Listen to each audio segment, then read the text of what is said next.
সম্মানিত দর্শক শ্রোতা, আসসালামু আলাইকুম ওয়া রাহমাতুল্লাহি ওয়া বারাকাতুহু। আজকে আপনাদেরকে আমি আমার ভিডিওর মাধ্যমে যে দৃশ্যটা দেখানোর চেষ্টা করব, এটা হচ্ছে পবিত্র ঘর কাবা। এই ঘরের নির্মাণের ইতিহাস প্রচুর। এই ঘর সর্বপ্রথম আল্লাহ তাআলার নির্দেশে আসমানের ফেরেশতারা নির্মাণ করেছিলেন।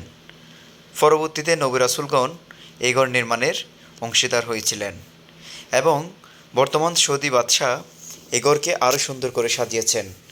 আমি পবিত্র হেরাম শরীফে যখন গিয়েছিলাম তখন চারপাশ ঘুরে ঘুরে দেখছিলাম এখন বর্তমানেও এ ঘর নির্মাণের কাজ চলমান রয়েছে। আল্লাহ তাআলা এই ঘরকে কেন্দ্র করে প্রত্যেক মুসলমানকে নামাজ পড়ার নির্দেশ দিয়েছেন এবং সারা পৃথিবীর মুসলমানরা এই পবিত্র কাবা ঘরকে কেন্দ্র করে কাবা ঘরের দিকে হয়ে নামাজ পড়েন। আল্লাহ রসুল সাল্লাল্লাহু আলাইহি ওয়াসাল্লামের জন্ম এই পবিত্র মাটিতেই, মক্কাতেই।